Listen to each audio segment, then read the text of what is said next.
रातमा 3 बजे बिहान म खोजिरा ट्याक्सी ठिक 20 मिनट भयो यहाँ कोही पनि हिँडेको छैन केही पनि सुनेको छैन स्पुकी थोइ हानेर ट्रिप पनि छाड्यो छैन भन्दा बेसी म फ्रेसलेस रुखमा छु के हो त्यो डर लाग्यो त्यहाँतिर जङ्गल त्यहाँतिर छ्याङ टाइप जङ्गल दौडिन गाह्रो छ लागेको छ चप्पल चुडिन लागेको चप्पल आँट गरी बस्नेको हिम्मत छ अड्कल हातमा छ फुटेको बोतल जोसुकै आए नि घोप्छु घोप्पै निकेर नतर्सा सक्कल देखा त सक्कल मर्दको बच्चा हो भने किति हाँसेको सुन्छु म टर्चर भयो मलाई यो साँच्ची केटीको आवाज हो केटाको आवाज हो छुट्याउने गाह्रो भयो कि हाँस्यो के खालको आवाज हो मरिन्छ कि आजै लाइटको नाममा गोजीमा सोलाइको डब्बामा 2वटा काटी छ फोन पनि छैन यहाँ सबतिर कालो छ ठाउँको नाम फर्कनलाई गाह्रो छ क्यार्ने हो थाहा भएन मलाई सूर्य उदाउनलाई 2 घन्टै बाँकी छ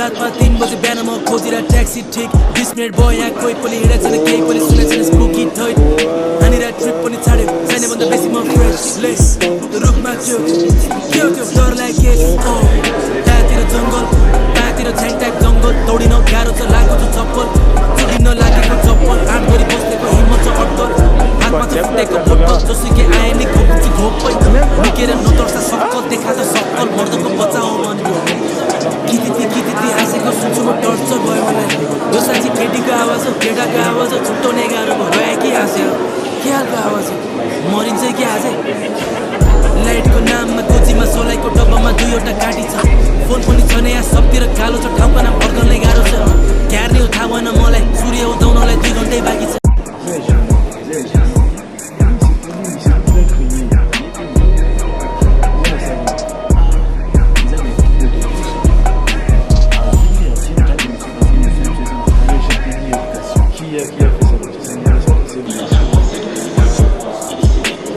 रातमा 3 बजे बिहान म खोजिरा ट्याक्सी ठिक 20 मिनट भयो यहाँ कोही पनि हिँडेको छैन केही पनि सुनेको छैन स्पुकी थोइ हानेर ट्रिप पनि छाड्यो छैन भन्दा बेसी म फ्रेसलेस रुखमा छु के हो त्यो डर लाग्यो त्यहाँतिर जङ्गल त्यहाँतिर छ्याङ टाइप जङ्गल दौडिन गाह्रो छ लागेको छ चप्पल चुडिन लागेको चप्पल projet de formation.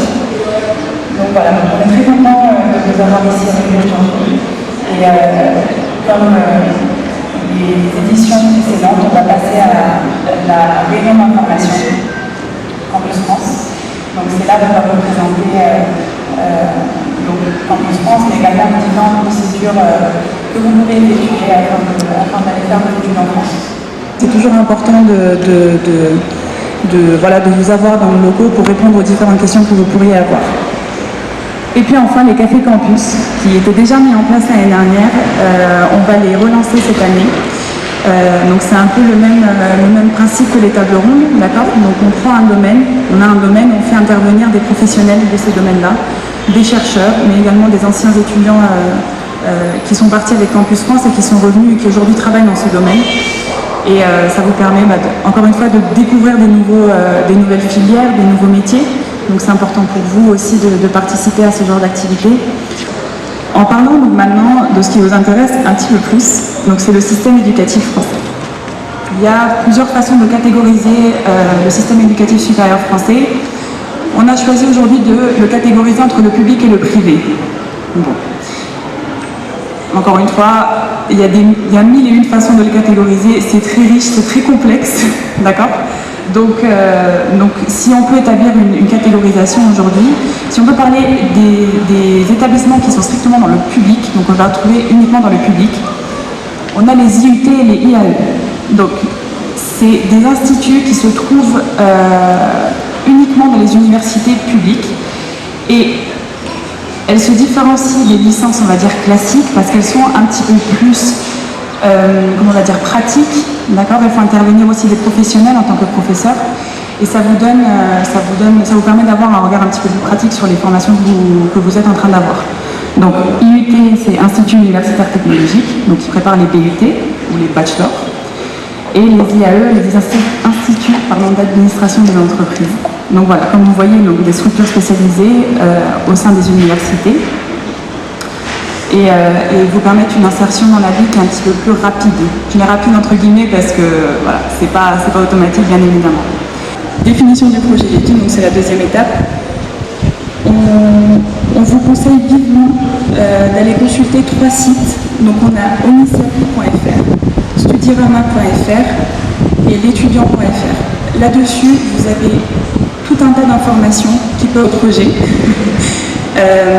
Donc n'hésitez pas à aller sur ces sites. Vous allez trouver des informations sur les formations, sur les établissements, sur les métiers, sur voilà, tout ce qui pourrait toucher à votre parcours et à votre projet professionnel aussi. Une fois que tout ça est défini, vous pouvez passer à l'inscription en ligne. Donc l'inscription se fait sur le site de Pastel, donc pastel.diplomatie.gouv.fr, donc c'est la plateforme Études en France. C'est là où tout va se passer, où vous allez effectuer votre procédure de façon totalement dématérialisée. D'accord ? Et puis, la dernière étape, c'est la constitution du dossier. C'est à ce moment-là qu'on va avoir une séparation des deux procédures. Donc, vous allez avoir le choix soit de l'acceptation électronique, donc je vais vous expliquer après ce que c'est, soit l'acceptation papier.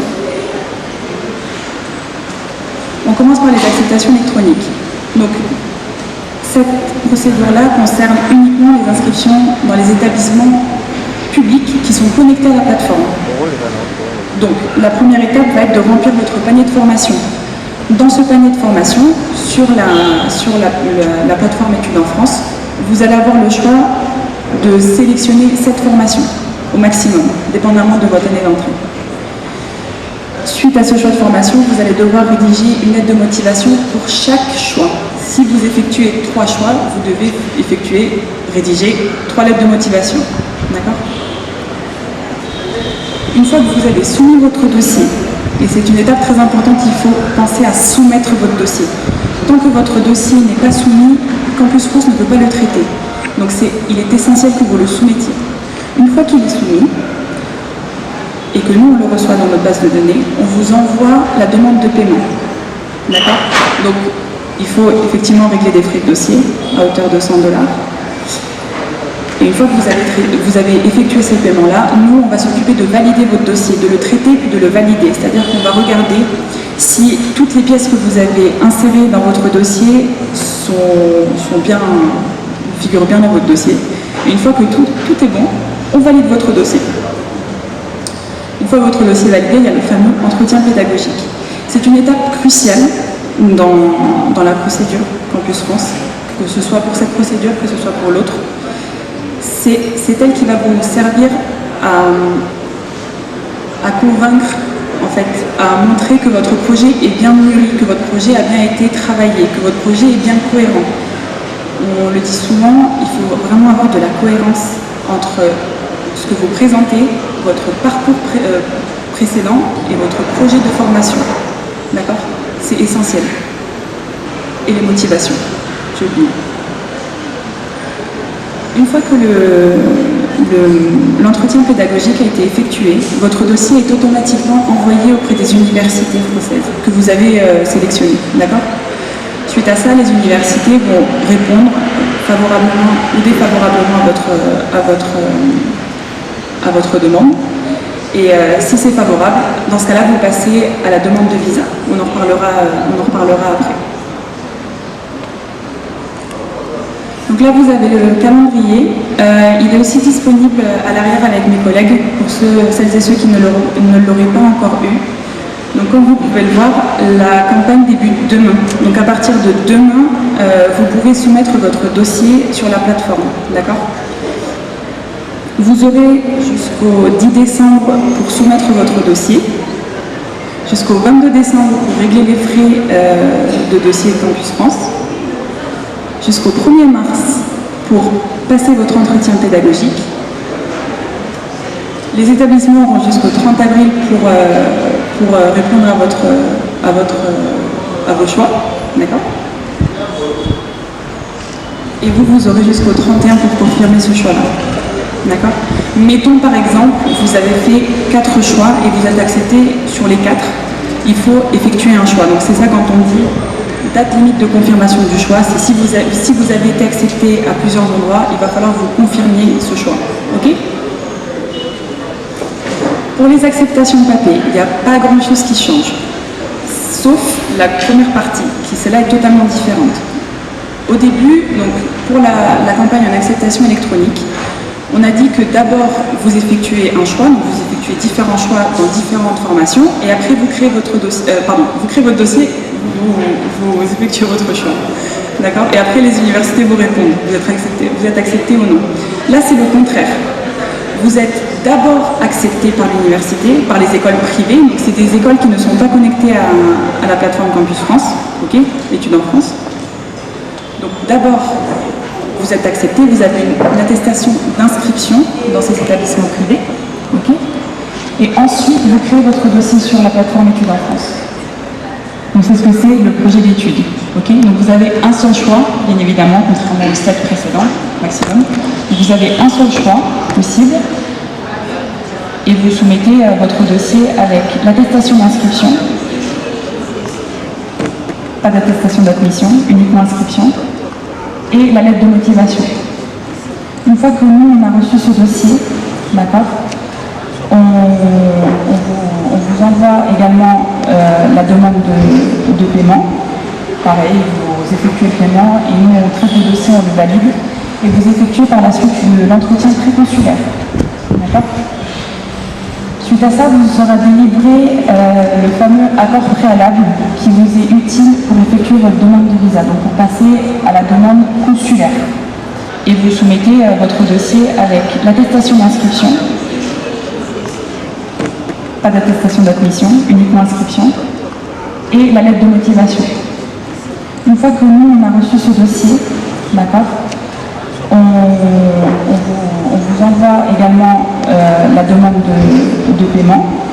Pareil, vous effectuez le paiement et nous, on traite le dossier, on le valide, et vous effectuez par la suite l'entretien préconsulaire. D'accord? Suite à ça, vous sera délivré le fameux accord préalable qui vous est utile pour effectuer votre demande de visa, donc pour passer à la demande consulaire. Et donc c'est la procédure consulaire et tout ça, malheureusement, nous on n'est pas un organisme consulaire, donc on ne peut pas répondre aux questions d'ordre consulaire, donc tout ça ce sera le calendrier en acceptation papier. Bonjour à tous et à toutes. Je suis Sarah Ahmed, la responsable du Centre de langue de l'Institut français de Kinshasa, et je vais vous présenter notre offre de formation. Alors, étant étudiant Campus France, dans le cadre de vos démarches avec Campus France, vous serez amené, comme l'a dit ma collègue, à monter un dossier. Et dans ce dossier, il y a une véritable plus-value que vous pourrez mettre, c'est un diplôme en langue française. Et ça tombe bien parce qu'à l'Institut, au Centre de langue, nous proposons 2 types de diplômes, le DELF, le diplôme d'études en langue française, et le DALF, le diplôme approfondi en langue française. Le DELF, pour ceux qui s'y connaissent un peu, recouvre les niveaux allant du A1 au B2, et le DALF du C1 au C2. Voilà, donc le niveau A concerne les débutants, le niveau C, ceux qui ont une maîtrise de la langue. Donc c'est ça. Au centre de langue, vous avez donc la possibilité de passer l'un de ces diplômes. Et pour ceux qui le souhaitent, nous pouvons aussi vous accompagner puisque nous proposons des cours préparatoires aux examens du DELF et du DALF. Ce sont des cours préparatoires qui s'étalent sur une durée de 2 semaines et que nous mettons en place, en règle générale, 2 à 3 semaines avant l'examen. Ces cours préparatoires vous permettent de prendre en main les modalités de l'examen et de vous préparer de la meilleure des façons afin que le jour J, tout se passe au mieux. Sachez que la procédure Campus France coûte uniquement 100 $. Il n'y a pas d'autres dépenses que vous allez effectuer avec Campus. Faites attention, faites très attention aux personnes qui qui prétendent travailler avec Campus France et qui vous demandent de l'argent. Nous, on ne vous demandera jamais rien de plus que 100 $ pour traiter votre dossier. Les assistances sont gratuites, les orientations sont gratuites. Vous pouvez venir, on va réactualiser les horaires d'ouverture, mais voilà, nous, à part les 100 $ de traitement de dossier, vous ne devez payer rien d'autre. Cependant, on vous demande quand même, par exemple, si vous avez 3 ans d'études supérieures et que vous postulez à une première année de licence, on va vous demander l'année précédente, je ne sais pas si c'est clair, mais si vous postulez à une première année alors que vous avez 3 années supérieures, on va vous exiger le bulletin de 6e. J'aimerais savoir, pour les documents qu'on va soumettre pour une personne qui vient d'avoir son bac, est-ce que c'est obligatoire de présenter les relevés de notes du bac ou juste pour les gens qui sont déjà en L1, L2, L3? Diplôme d'État, il faudra présenter 4e, 5e, 6e. Nous allons postuler pour l'acceptation électronique ou l'acceptation rapide, parce que c'est partout où s'inscrit par Campus A. Campus A, effectivement. Est-ce qu'on peut vous mettre un calendrier? Vous effectuez la procédure en acceptation papier avec une acceptation obtenue suite à Campus A et puis voilà, ça reprend la procédure de l'acceptation papier. Mais avant, il faut vraiment que vous alliez vous renseigner sur Campus A pour avoir tous les renseignements qui concernent votre demande. Après un temps, il s'est arrêté et il a dû perdre toutes ces informations de part avec son compte. Et lorsqu'il veut redémarrer avec la démarche qui concerne Campus France, et il s'est dit de créer un autre compte, cela ne diminue pas ses chances d'être admis. Vous avez évoqué le sujet des grandes écoles, qui équivaut aussi en réalité à des instituts. Du coup, ma question est de savoir, les gens qui vont postuler pour les universités n'auront pas leur dossier traité. Et la deuxième question est nous qui comptons postuler pour le bachelor. Je voudrais alors avoir des précisions. Quelqu'un qui possède déjà une licence en ces systèmes et qui voudrait alors s'inscrire en master en France, est-ce qu'il y a des mesures d'accompagnement pour ça? Moi, je ne demande pas d'équivalence, je demande plutôt que la licence ancien système, est-ce que peut également donner l'occasion? Bien sûr, absolument. Oui, si vous avez 5 années d'études supérieures, peu importe que ce soit que vous avez une licence ou que ce soit un master, est-ce que le diplôme en langue lui sera obligatoire? Pour les établissements qui ne sont pas connectés à la plateforme, la campagne débute en janvier.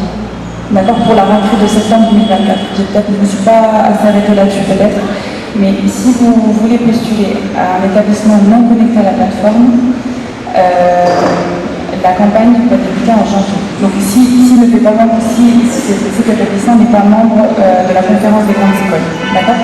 Si l'établissement fait partie de la conférence des grandes écoles, vous pouvez effectivement faire la procédure en rentrée décalée qui donc vous permettrait de faire la rentrée en janvier, février ou mars.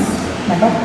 Je voulais juste savoir, comme ici à RDC, dans certaines universités comme l'université de Kinshasa, on délivre souvent le diplôme de licence en termes pour l'ancien système bien sûr. Alors, vu le temps de la soumission du dossier, est-ce qu'on peut insérer l'attestation de fréquentation et ensuite... Bien sûr. Oui, d'une université à une autre ou d'une école à une autre, une attestation sera suffisante pour traiter votre dossier. Après, dès que vous aurez votre diplôme, vous pourrez nous le transmettre et, comme je disais tout à l'heure, on pourra nous l'insérer à votre dossier. Si vous êtes en dernière année de licence, en L3, en Bac+3, après, si vous l'obtenez, il y aura effectivement équivalence et vous pouvez passer en Master 1. Après, honnêtement, moi je vous conseillerais de postuler dans une 3e année de licence, d'accord, pour éviter justement un éventuel problème d'équivalence peut-être au niveau des universités françaises qui préfèrent avoir quelqu'un qui a déjà un diplôme, d'accord, et qui du coup ça pourrait porter préjudice. Mais on peut se faire. Vous aurez bientôt, très bientôt, très prochainement les nouveaux horaires d'ouverture pour cette campagne, d'accord, avec le calendrier, donc de savoir quels jours se dérouleront les réunions d'information.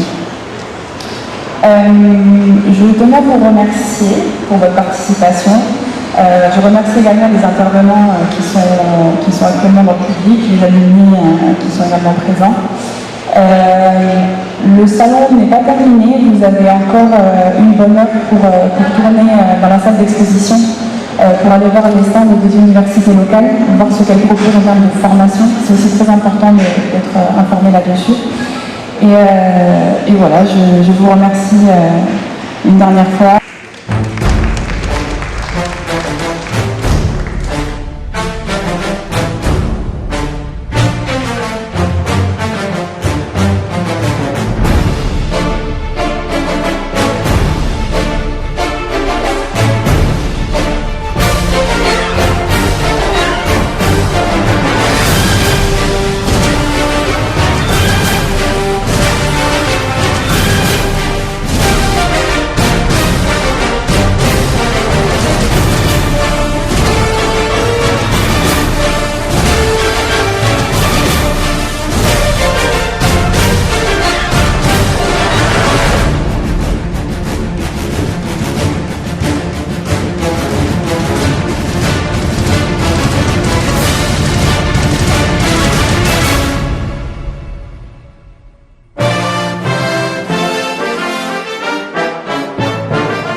Aujourd'hui, on avait la 4e édition du Salon de l'étudiant. On a présenté dans la première partie de la journée tout un panel de tables rondes avec 6 domaines différents, lors desquels on avait des professionnels, mais également des chercheurs et des anciens étudiants qui sont intervenus donc, pour présenter leur profession et encourager les jeunes à s'intégrer, à s'investir dans ces filières-là.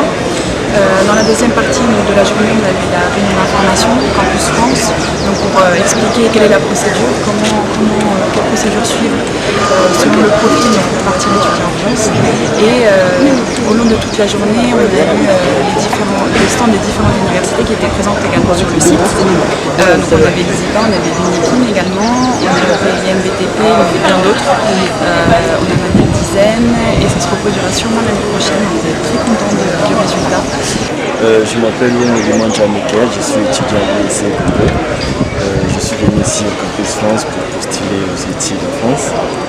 J'ai assisté à la conférence. On a parlé, on a donné les procédures à suivre.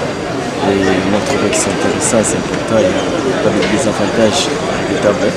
Et je peux conseiller à tout celui qui veut postuler, tout celui qui veut aller étudier en France, qui peut tenter sa chance. C'est quelque chose qui est intéressant et qui est très bien. Donc, c'est bien.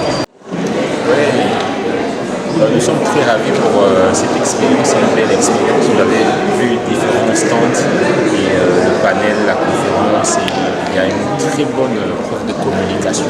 Et nous, de l'IFACEC, on est très contents parce qu'on est bien représentés. Nous avons reçu cette invitation, ça nous honore énormément parce que c'est bien sélectionné. Il n'y a pas toutes les universités ni les établissements publics. Mais nous, on est là. L'IFACEC fait partie de cet échantillon qui est tenu par l'Institut français. Donc pour nous, c'est un grand honneur. Et puis il y a eu beaucoup d'échanges avec différents professeurs, des experts, et puis l'orientation par rapport à ces étudiants qui vont faire le master et d'autres élèves qui veulent continuer leurs études supérieures en France, nous a vraiment bien orientés par les différents responsables de la classe. Alors, nous espérons être là pour l'année prochaine et puis rassurez-vous que non, on va faire un effort parce que c'était brusque, on n'a pas pu bien nous organiser, mais l'année prochaine on sera encore bien.